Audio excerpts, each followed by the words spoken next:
ବର୍ତ୍ତମାନ ଏବେ ଅଙ୍ଗନବାଡି କର୍ମୀଙ୍କ ପାଇଁ ଆସିଲା ଏକ ବଡ ଖୁସି ଖବର, ଯାହା ଆପଣମାନେ ଜାଣିଲେ ଅତ୍ୟନ୍ତ ଖୁସି ହେବେ। ତେବେ ଅଙ୍ଗନବାଡି କର୍ମୀଙ୍କ ଦରମା ବୃଦ୍ଧି ନେଇ ସରକାରଙ୍କ ବଡ ସଂକେତ। 2 ଦିନିଆ ସୁଭଦ୍ରା ଶକ୍ତି ଭିଜନ ସମ୍ମିଳନୀରେ ଅଙ୍ଗନବାଡି କର୍ମୀମାନେ ସରକାରୀ ମାନ୍ୟତା ସହ ମାସିକ ଦରମାକୁ 18,000 ଟଙ୍କା କରିବା ପାଇଁ ଦାବି ଉଠାଇଥିଲେ। ଉପମୁଖ୍ୟମନ୍ତ୍ରୀ ସେମାନଙ୍କ ଦାବିକୁ ଗୁରୁତ୍ୱର ସହ ନିଆଯାଇଥିବା କହିବା ସହ ବିଧାନସଭାରେ ଏହି ପ୍ରସଙ୍ଗରେ ଏକ ବଡ ଘୋଷଣା କରିପାରନ୍ତି ବୋଲି ସୂଚନା ମିଳିଛି।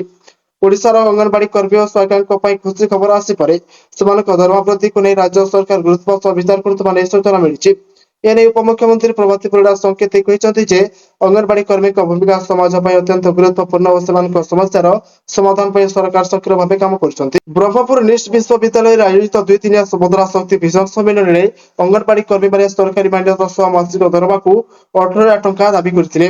ଉପମୁଖ୍ୟମନ୍ତ୍ରୀ ସେମାନଙ୍କ ଦାବିକୁ ଗୁରୁତ୍ୱ ସହ ନିଆଯାଇଥିବା କହିବା ସହ ବିଧାନସଭାରେ ଏହି ପ୍ରସଙ୍ଗରେ ଏକ ବଡ ଘୋଷଣା ହୋଇପାରେ ବୋଲି ସୂଚନା ଦେଇଛନ୍ତି। ଦୀର୍ଘ ଦିନ ଧରି ଅଙ୍ଗନବାଡି କର୍ମୀ ଓ ସହାୟିକାମାନେ ଦରମା ବୃଦ୍ଧି, ସରକାରୀ ମାନ୍ୟତା ଓ ଅନ୍ୟାନ୍ୟ ସୁବିଧା ପାଇଁ ଆନ୍ଦୋଳନ କରି ଆସୁଛନ୍ତି।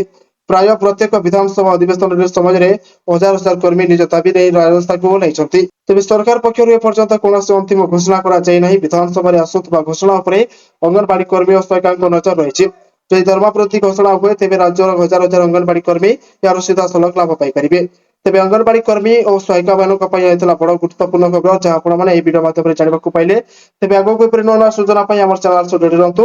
ଏପରି ନୂଆ ନୂଆ ଭିଡିଓ ଦେଖିବା ପାଇଁ ଆମ ଚ୍ୟାନେଲ ସହ ଯୋଡ଼ି ରୁହନ୍ତୁ। ଚ୍ୟାନେଲ ସହ ଯୋଡ଼ିବାକୁ ହେଲେ ଭିଡିଓକୁ ଲାଇକ୍ କରନ୍ତୁ। ଚ୍ୟାନେଲକୁ ଏପର୍ଯ୍ୟନ୍ତ ସବସ୍କ୍ରାଇବ କରିନଥିଲେ ଚ୍ୟାନେଲକୁ ସବସ୍କ୍ରାଇବ କରନ୍ତୁ ଏବଂ ପାଖରେ ଥିବା ବେଲ ବଟନକୁ ଦବାଇକି ଅଲ୍ ସେଟ୍ କରି ରଖନ୍ତୁ, ଯାହା ଦ୍ୱାରା ଆପଣମାନେ ଆଗକୁ ଏପରି ନୂଆ ନୂଆ ଲାଟେଷ୍ଟ ଅପଡେଟ୍ ନୋଟିଫିକେସନ ଆମର ଚ୍ୟାନେଲ ମାଧ୍ୟମରେ ପାଇପାରିବେ। ତେବେ ରହୁଛି।